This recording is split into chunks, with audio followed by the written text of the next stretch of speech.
তাকে দেখে খরিদ্দার একটা থলিয়া ব্যাগ তার মুখটা ফাঁক করে ধরে রাখছে। আলী যখন পকেট থেকে অন্যটা ব্যাগের মধ্যে দেয়, ওই খরিদ্দার একটা বার অন্যার দিকে না তাকায়া আলীর হাতে 6টা দিরহাম দিয়ে যখন বিদায় নেয়, হযরত আলী এক দৌড়ে খাবার দোকানদারকে বলতেছে, ভাই 6 দিরহামের যে খাওয়া হবে সেই খাবারটা টোপলা করে আমাকে তাড়াতাড়ি দিয়ে দাও। আমার সন্তান কাঁদতে কাঁদতে ঘুমায় গেছে ক্ষুধার জ্বালায়, সে এতনো পাইলেই খাবার চাবে। দোকানদার তড়িঘড়ি করে 6 দিরহামের খাবার টোপলা হযরত আলীর হাতে যখন দিবার চাই, হযরত আলী দোকানদারের কাছ থেকে যখন টোপলা নিবে, এমন সময় টাকা দিয়ে টোপলা খানা নিবে, এমন সময় এক ফকির এসে আলীর সামনে কান্দার বলে, আলী রে, আজকে 3 দিন হলে আমার বাড়িতে কোনো খাবার নাই, যদি পারো আল্লাহ রাস্তা আমাকে সাহায্য করো। আলী মনের মধ্যে রাগ করলেন, সন্তানের জন্য খাবার টোপলা নিব, আর এমন সময় ফকির সামনে দাঁড়ায় এসে কি করবে? মনে হয় ফকিরকে বলবে মাফ করো। এমন সময় আল্লাহর কোরআন বলতেছে, আম্মা সাইলা ফালা তানহার, আলী রে, ফকিরের সঙ্গে খারাপ ব্যবহার করিস না। হযরত আলী 6টা দিরহাম থেকে একটা দিরহাম যখন ফকিরকে দিবে, মনে মনে সিদ্ধান্ত নিয়েছে 5 দিরহামের খাবার নিয়ে বাড়ি যাবে। এমন সময় কোরআন বলে, ওমা তুনফিকু মিন শাইইন ফি সাবিলিল্লাহি ওয়াফা ইলাইকুম ওয়া আনতুম লা তুযলামুন। আলী, ফকিরকে একটা দিরহাম যদি তুই দান করিস, আল্লাহ তোকে 10টা দিরহাম ওয়াফা ইলাইকুম ফিরিয়ে দিবে। তুই যদি 2টা দিরহাম দান করিস, আল্লাহ তোকে 20টা দিরহাম ফেরত দিবে।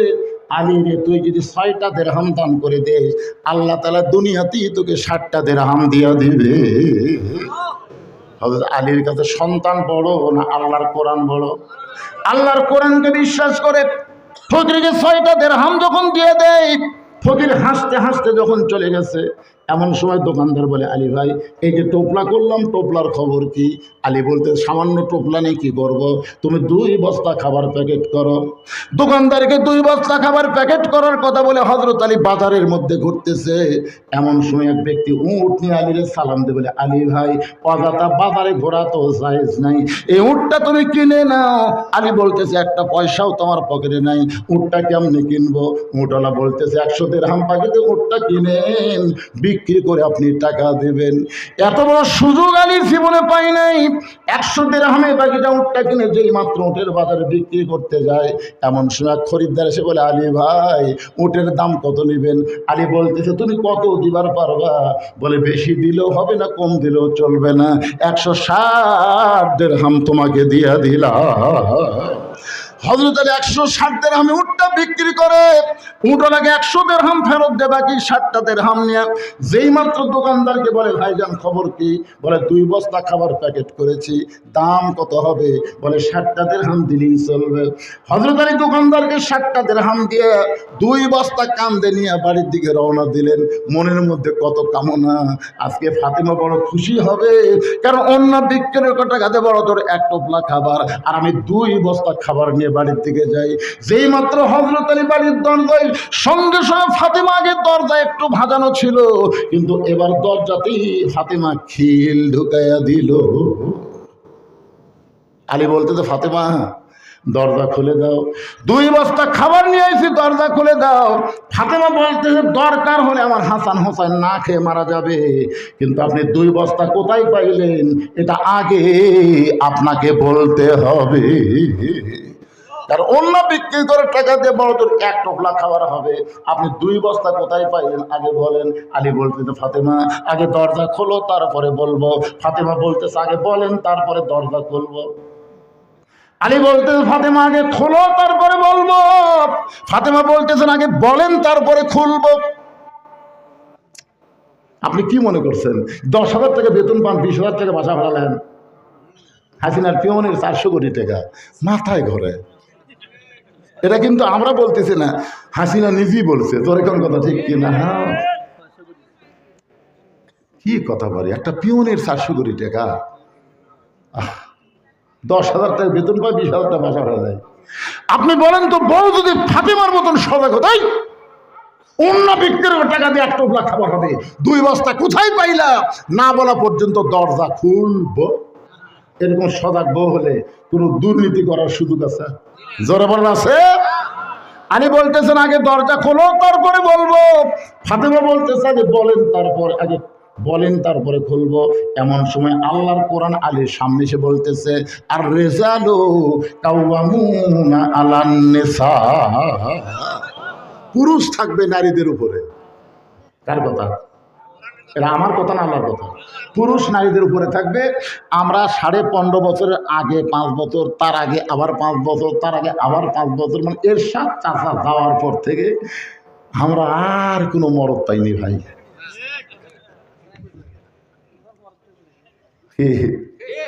এখন আমরা একটা কথা বলবো, মেয়ে মানুষের দিন শেষ, আগামীতে মরদ মানুষের বাংলাদেশ। কি বলতে পারবেন না? আমি যেই বলবো মেয়ে মানুষের দিন শেষ, আপনার বলবেন মরদ মানুষের বাংলাদেশ। বলতে পারবেন? গলা খাঁকারে দেন, হ্যাঁ মেয়ে মানুষের দিন শেষ, মাশাআল্লাহ। আর রিজালু কাওয়ামুনা আলান নিসা, পুরুষ থাকবে নারীদের উপরে। আল্লাহর কোরআন বলে, আলী ফাতেমা যদি দরজা না খোলে খবরদার তুই বলবি না। তুই কি তোর বইয়ের কাছে শুরু হয়ে গেলি নাকি? সঙ্গে সঙ্গে হযরত আলী ঈমানকে পাকা পোক্ত করে 2 বস্তা নিয়ে নবীর দরবারে হাজির।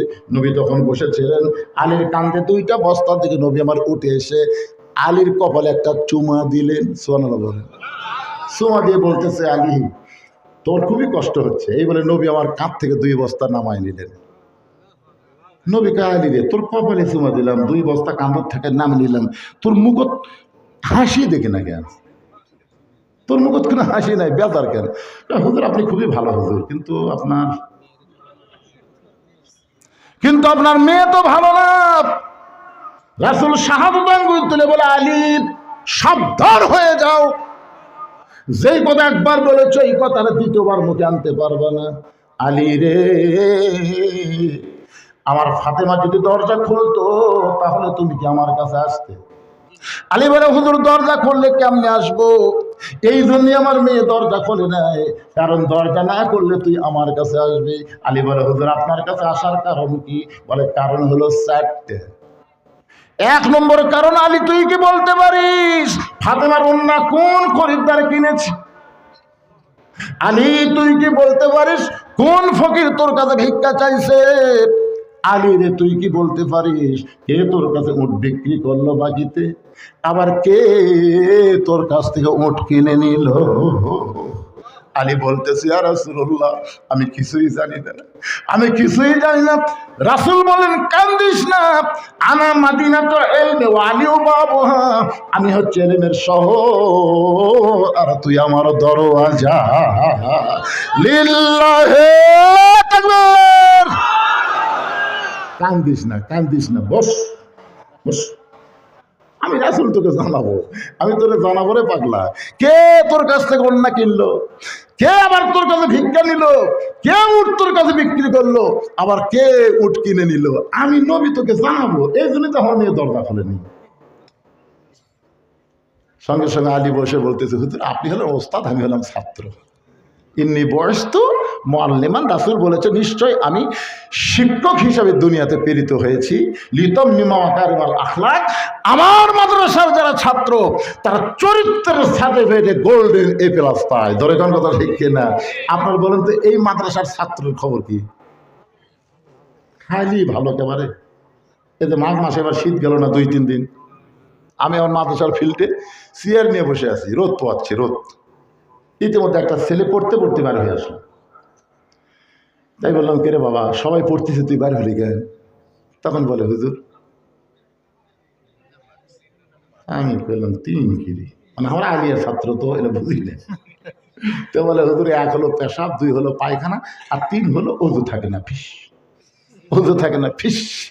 আমি বললাম, পাগলা এই শীতের মধ্যে ওযু করা লাগবে তো? কে কথা? এই শীতের মধ্যে ওযু করা লাগবে তোকে কে বলতে? পাগলা ওযু ছাড়াও কোরআন পড়া যায়। বয়স হবে 8-9 বছর। বলে, না হুজুর ওযু ছাড়া কোরআন পড়া যায় না। আমি বললাম, যাই রে পাগলা যাই। না হুজুর যাই। তুই মুফতি না? আমি মুফতি। তোর হুজুরা পর্যন্ত আমার মুখের উপর কথা কয় না, আর তুই 2 দিনের ছাত্র হ্যাঁ? যা ওযু ছাড়া কোরআন পড়, তোর যত পাপ হবি সব আমি নেব। যা। এমন দাবি মানছি ভয় আমি চলে গেছে। আমি চিন্তা করলাম ওই তো গেল, কি করতেছে এই চেয়ারে বসতে তো দেখা যাবে না। আমি আজ থেকে ওটা জানলার ফাঁকতে তাকাই দেখি দরজার ফাঁকত লুকা আছে। ওই কোরআন সাহেবের কাছে আসেও নি, বসেও নি, দরজার ফাঁকত লুকা আছে। আমি বললাম কে রে দরজার ফাঁকত, এবার দরজার ফাঁকটা দেখতেছে চেয়ার খালি হলি ওই বাড়াবে, ও তাও করবি, যেই দেখে আমি চেয়ারত নাই ওই বাইরে হয়েছে। আমি আবার ওই মাটির বসে বলে হুজুর আপনি আমার মাদের সাথে বের করতেন, আপনার মাদের সাথে আমি থাকবো না, আপনার মাদের সাথে আমি থাকবো না, অন্য ছাড়া আমি কোরআন ধর্ম না।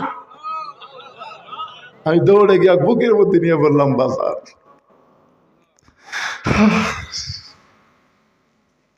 এই শীতের মধ্যে তুই শাসনের উঠিস, তুই অজু করে তাহাজ্জুদের নামাজ পড়িস, তুই কোরআন পড়িস বাবা। এই ছোট্ট অবস্থা তোর এক ওয়াক্ত নামাজ কাজা হয় না রে। এই জন্যই রাসূল বলেছে ইন্নী বুইস্তু মুআল্লিমান, আল্লাহ আমাকে শিক্ষক করে প্রেরণ করেছে।